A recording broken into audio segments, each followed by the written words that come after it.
The big news tonight, the WWE Draft is in 2 weeks' time. And from my calculations, that would mean the draft is before Backlash on the 28th of April. That would mean whatever matches we end up getting for Backlash will probably feel a bit bigger if we know it might be the last time we see like Cody versus Brock, because they're going to be separated by the brand split in the upcoming future.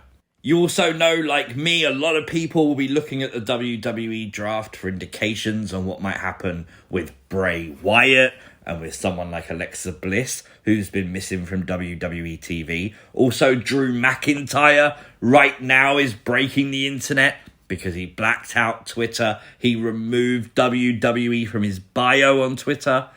Harder to change the @, so I don't think that's actually important there, but obviously, there's a lot of noise around Drew leaving WWE. I don't think that's what's going to happen, but you never know in this crazy world. We've already done a draft predictions video. This isn't like a fantasy draft. This is like what I think the big things from the draft could be. That's on the channel already if you want to check it out. This is things you might have missed from Friday Night SmackDown. Make sure you've hit the like button. And if you are new to the channel, it's always appreciated if you subscribe too. Shinsuke Nakamura is back, returning tonight on SmackDown as advertised. And of course, the presentation, perfect. Very nice vibes of the old school Nakamura coming out there. Loved it. He did have a match with Madcap Moss. Nothing to write home about. A lot of people online focusing on the botch in the match, which was a fall-away slam attempt. To be fair, to me, it added to the match because the commentary team at that moment was telling the story of how Nakamura probably has ring rust, which makes sense, right? No shock, Nakamura got the win tonight. Madcap Moss, though, attempted to attack Nakamura after the match, no avail. But does that mean we're now going to get a heel run for Madcap Moss? Maybe that's the spark he needs, which I think would be pretty cool. There was no time to celebrate, though, as Scarlett would appear and she would reveal a, tarot card of Nakamura. I think it's a tarot card. And, of course, that would reveal a first feud for Nakamura back will be Karrion Kross. Hopefully, this is a spark he needs. I mean, you think about it. People have wanted to see this match for a while. Killer Kross versus Shinsuke Nakamura. Let's book it. The tag champs kicked off SmackDown tonight. Really interesting what they talked about the tag titles, and they defined themselves as unified champions, kind of hinting that they're not going to split the belts in the draft. But as this was the start of the show, this was the first time we saw Chicken Man in the crowd. I don't know why have you gone to SmackDown dressed up as a chicken? I don't know, but it gave me a good laugh and it gave me something to talk about here, right? This would have been the perfect show, though, for Cody to be there for, with a man dressed in a chicken suit. Would have been perfect. We would have the Usos come out with Solo Sikoa and basically say there are no cracks in the bloodline, talking about a rematch for the tag belts. And of course, Matt Riddle would come out, setting up for what would be a brawl to lead to the main event of Matt Riddle versus Solo Sikoa, where we got a standoff prior to the match. And Paul Heyman would announce to the world in 2 weeks' time, so the same time as the draft, we'll get the rematch, the Usos versus KO and Sami. But notice, when Paul Heyman was saying Roman Reigns is, losing patience with the two of you, he looked at the Usos, not at KO and Sami.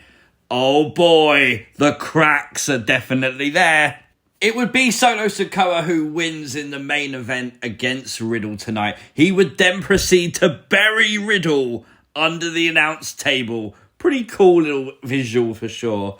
But now all eyes on in 2 weeks' time. If the Usos lose, is that the end of the bloodline? Let me know what you think in the comments down below. LA Knight took on Xavier Woods tonight in a match which I think a lot of people were looking forward to. Xavier Woods won the match with the most dangerous move in wrestling, the roll-up. I just hope this losing streak for LA Knight is going somewhere. I mean, he's very talented. I think everyone likes LA Knight at this point. He even tonight did a version of the People's Elbow, the LA Elbow, which I thought was pretty cool, licking his finger, riding LA into the air before going into one side of the ropes, coming back and dropping a big-time elbow on Xavier Woods. He should do that more often. That was pretty cool. But WWE just have to make sure they don't miss the opportunity with LA Knight, because right now he is a megastar, and megastars make money. This is obviously leading to an Xavier Woods Gunther feud, as we found out kind of backstage. That's kind of where this might be going. Makes sense. I'm sure you do tag matches as well with Kofi and obviously Imperium, so it makes sense from that point of view. But what happens next to LA Knight? This sparked my interest on Raw. Lashley goes one-on-one with Austin Theory. Could this be Lashley's way to get back into the US title scene? The way Theory's been beating like John Cena and Rey Mysterio, I kind of expect a Theory win here. Maybe a Bronson Reed getting involved, continuing that feud with Lashley. That would make sense. I don't know if I've mentioned on the channel before, but Liv and Raquel are the new WWE Women's Tag Team Champions. And they graced us tonight with their championship celebration on SmackDown. They had pyro celebration and everything. Brilliant, much deserved. Red carpet everywhere. But of course, Karen Club had to come out, and they should call them the Karen Club. WWE, hashtag Karen Club. Well, they came out. Obviously, we found out they're the next challengers for Liv and Raquel, seemingly. I like this. This is what the women's tag gold needs. It needs stories. It needs legitimacy. It needs to feel important.